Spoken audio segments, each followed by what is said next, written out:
여름 휴가철이 다가오자 친구들은 모처럼 떠나는 여행을 계획했다. 목적지는 강원도의 작은 산골 마을로 정해졌고 산속에 위치한 오래된 펜션을 빌렸다. 그 펜션은 인터넷 후기에서 종종 이상한 소문이 돌곤 했지만 친구들은 단순히 재미로 받아들였다. 그저 바쁜 일상 속에서 짧은 탈출을 꿈꾸며 그들은 마을로 향했다. 펜션에 도착했을 때 그것은 마치 시간이 멈춘 듯한 장소였다. 오래된 나무 대문과 푸르른 정원 그리고 주위의 울창한 나무들은 오싹한 느낌마저 들게 했다. 긴 여정에 지친 친구들은 짐을 풀고 저녁 식사를 시작했다. 식사 중 하나의 친구 영준이가 말했다. 이곳에 귀신이 자주 출몰한다는 소문이 있던데 정말일까? 반쯤 농담 섞인 말에 모두가 웃음을 터뜨렸지만 이상하게도 그 질문은 머릿속에서 떠나지 않았다. 식사를 마친 후 그들은 거실에 앉아 이야기를 나누며 여유로운 시간을 보냈다. 어느새 시간이 흘러 자정이 되자 모두 각자의 방으로 흩어지기 시작했다. 밤이 깊어지자 윤미가 이상한 소리에 잠에서 깼다. 낮은 소리가 끊임없이 이어지는 것 같았다. 그녀는 귀를 기울였고 그 소리는 분명히 누군가의 흐느끼는 소리였다. 인미는 무섭기도 하고 호기심도 생겨 소리가 나는 쪽으로 발걸음을 옮겼다. 복도를 지나 거실에 도착했을 때 그녀는 누군가 소파에 앉아있는 것을 보았다. 보름달이 비추는 거실 안쪽 흐릿하게 드러난 모습은 다름 아닌 여행 중인 친구 중 한 명인 수진이었다. 그러나 이상한 점은 그녀의 눈에서 이슬이 흐르듯 눈물이 흐르고 있었다. 놀란 윤미가 다가가며 말을 걸었지만 수진은 아무 반응이 없었다.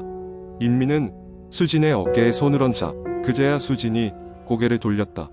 그런데 윤미는 곧바로 깜짝 놀라 뒤로 물러설 수밖에 없었다. 수진의 얼굴이 아니었다. 창백한 얼굴에 공허한 눈동자가 그녀를 바라보고 있었다. 인미는 비명을 지르며 뒷걸음질 쳤고 동시에 나머지 친구들도 방에서 뛰쳐나왔다. 모두가 거실에 모였을 땐 이미 수진의 모습은 사라진 후였다. 놀란 친구들은 휴대전화를 꺼내 수진에게 전화를 걸어보았지만 전원 꺼진 상태였다. 상황을 파악하기 위해 펜션 주인에게 전화를 걸어 문의했더니 주인은 담담한 목소리로 대답했다. 혹시 그녀를 보신 겁니까?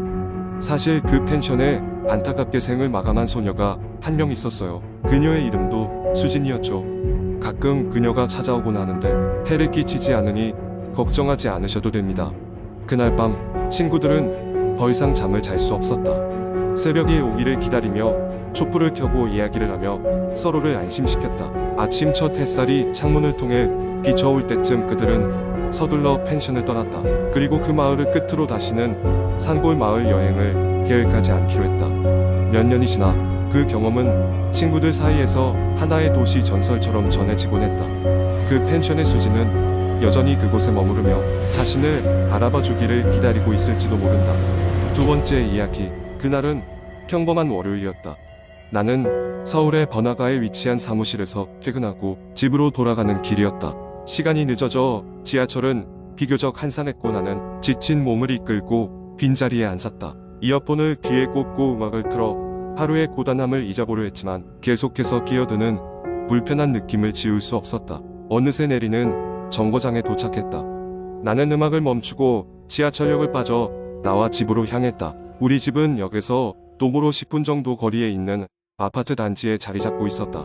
익숙한 길이었지만 그날따라 어딘가 오싹한 기분이 들었다. 주변이 평소보다 이상하게도 조용했고 거리의 가로등 불빛마저 희미하게 깜빡거렸다. 아파트 입구에 도착했을 때쯤 누군가 나를 지켜보고 있다는 느낌이 강하게 들었다. 나는 등 뒤를 확인했지만 아무도 없었다. 기분 탓이라 여기며 엘리베이터에 올랐다. 문이 닫히기 직전 누군가 급하게 올라타며 기다려주세요.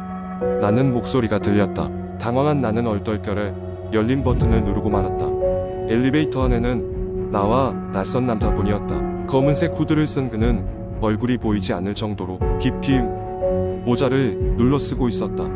순간 여러 인터넷에서 본 공포 이야기들이 머릿속을 스쳐 지나갔다. 혹시라도 위험한 사람은 아닐까 하는 생각에 자연스럽게 긴장하게 되었다. 엘리베이터는 내가 사는 10층에 천천히 도착했다. 내리세요. 그 남자가 낮은 목소리로 말했다. 심장이 두근거렸지만 아무 말 없이 엘리베이터 문이 열리기를 기다렸다. 문이 열리자 나는 빠르게 복도를 걸어갔다.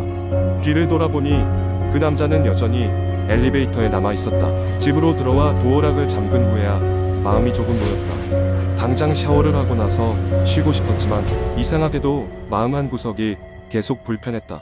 그때 모르는 번호였다. 전화를 받을까 말까 망설였지만 결국 받기로 했다. 여보세요? 나는 떨리는 목소리로 인사했다.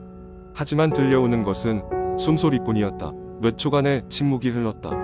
나는 불안한 마음에 전화를 끊어버렸다. 그리고 곧장 전화번호를 차단했다. 이제 좀 안정이 된 듯하여 나는 샤워를 마친 뒤 침대에 누웠다. 시간이 얼마나 지났을까? 갑자기 거실에서 소리가 들렸다. 분명히 사람의 발소리였다. 깜짝 놀라 침대에서 벌떡 일어나 문을 살짝 열고 복도로 나가봤지만 아무도 없었다.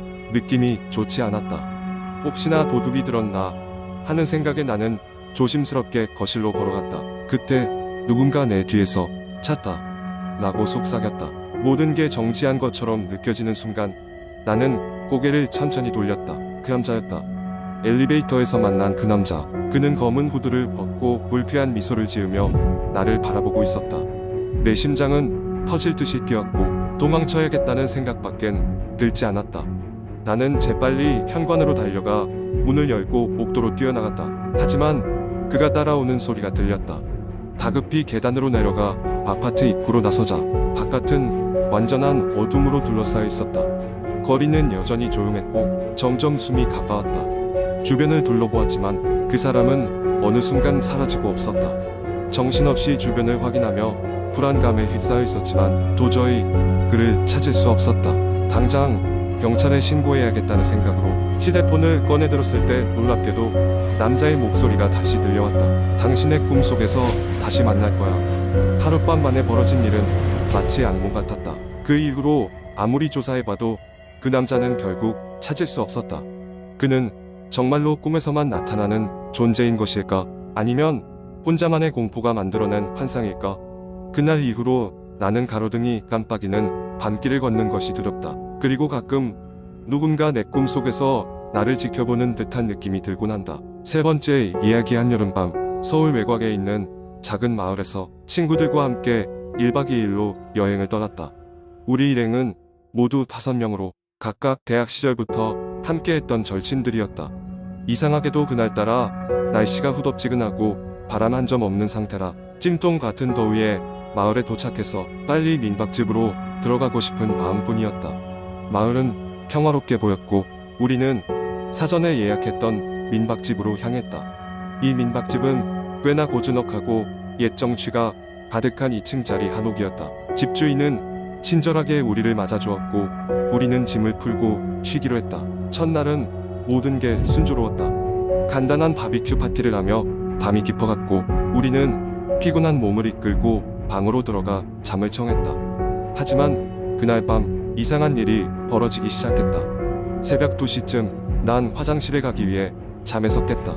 모든 것이 고요했고 방 안은 어둠으로 가득 차 있었다.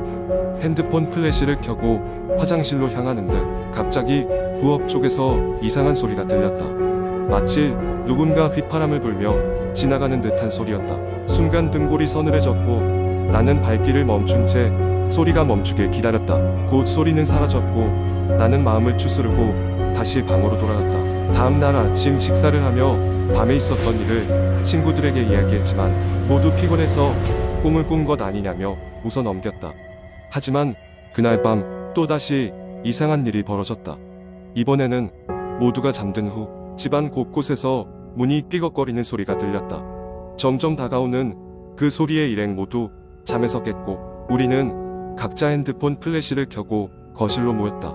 한 친구가 혹시 집주인이 돌아다니는 것 아닐까 하며 창문 밖을 내다봤다. 그러나 밖은 정막 그 자체였고 어디에서도 불빛이나 사람의 움직임을 확인할 수 없었다. 그러다가 누군가 계단을 올라오는 소리가 점점 가까워졌다. 우리는 소리의 정체를 파악하기 위해 조용히 서 있었다. 그리고 그 순간 갑자기 문이 덜컥 열리며 차가운 바람과 함께 검은 그림자가 우리 앞에 나타났다. 그림자는 사람이 아니었다.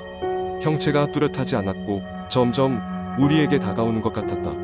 놀란 우리는 서로를 붙잡고 비명을 질렀다. 그때 함께 있던 친구 중 한 명이 이상한 기도를 중얼거리기 시작했다. 그와 동시에 그림자는 흐릿해지더니 이내 사라지고 말았다.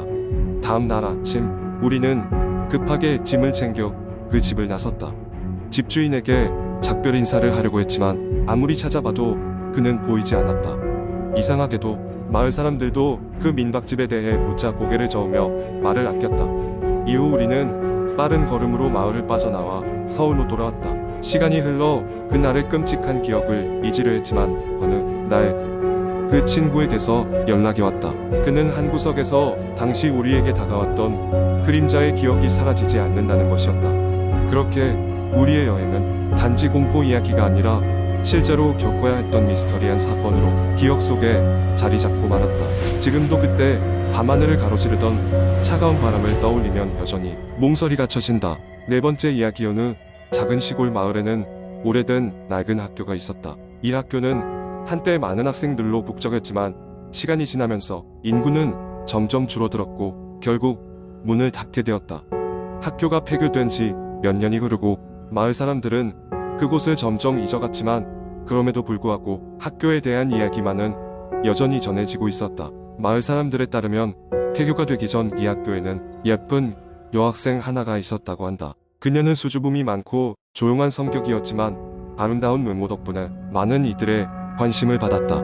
하지만 어느 날 그녀는 학교에서 흔적도 없이 사라졌다. 경찰이 출동하여 수사를 벌였지만 어떠한 실마리도 찾을 수 없었다. 그녀의 실종은 미제로 남았고 그 후로도 그녀가 어떻게 되었는지 아는 이는 아무도 없었다. 몇 년 후 그 마을에 살던 한 젊은이가 친구들과 함께 학교에 들어가기로 결심했다. 그들은 인터넷에서 유명한 귀신 체험을 해보기로 했다. 그 학교가 귀신이 나온다는 소문은 이미 마을을 넘어 인근 지역까지 퍼져 있었고 젊은이들은 그 소문이 진짜인지 확인하고 싶었다. 하루 저녁 친구들은 플래시와 캠코더를 챙겨 학교로 향했다. 학교는 오래되어 문이 잘 열리지 않았지만 힘을 줘 밀자 삐걱거리며 문이 열렸다. 내부는 먼지와 거미줄로 덮여 있었고 달빛조차 잘 들어오지 않아 으스스한 분위기를 자아냈다. 그들은 1층부터 차례대로 돌아보기 시작했다. 처음에는 아무 일도 일어나지 않았다. 그저 오래된 책상과 의자들, 칠판에 남아있는 낡은 필기들이 있을 뿐이었다. 시간이 좀 지나자 한 친구가 2층 옥도 끝에서 문이 살짝 열려있는 교실을 발견했다. 그는 친구들에게 그 방을 보자고 신호를 보냈다. 교실에 들어가자 특별한 것은 없었다. 미심쩍은 마음에 방을 둘러보던 친구들은 방 한쪽에 있는 커다란 거울을 발견했다. 거울은 시간이 지나 빛이 바래고 몇 군데 깨져 있었지만 아직도 그 용도가 무엇인지는 바로 알 수 있었다. 그 순간 그들 중 한 명이 거울에 비친 자신의 모습이 이상하다는 것을 깨달았다. 자신의 얼굴 뒤로 나오는 긴 머리카락이 보였기 때문이다. 그는 순간 얼어붙었고 다른 친구들에게 빨리 거울을 보라고 소리쳤다. 모두가 거울을 바라보자 그제야 그들은 거울의 이상함을 알아차렸다. 거울 속 그들 뒤로 학교 복도를 걷고 있는 무언가가 보였던 것이다. 패닉에 빠진 친구들은 빠르게 방을 빠져나와 도망치기 시작했다. 그들이 계단을 내려오는 동안 복도를 걷던 그림자는 점점 가까워졌다. 친구들은 남은 힘을 다해 학교 밖으로 나왔고 그들이 도망친 학교의 문은 무겁게 닫혔다. 그 사건 이후 그들은 마을 사람들에게 그날의 일을 이야기했지만 아무도 믿어주지 않았다. 그러나 그들은 여전히 확신한다. 거울 속 그 그림자가 바로 그 학교에서 사라졌던 여학생이라고. 그 여학생은 어쩌면 아직까지도 그 학교를 떠돌고 있는 것은 아닐까 하는 생각이 들었다. 마을 사람들은 그 이야기를 귀곡설화로 치부했지만 그 이후로도 그 학교에 가려는 사람들은 아무도 없었다. 긴 세월이 지나도 그 학교는 여전히 무언가를 간직한 채로 그 자리에 남아 있었다.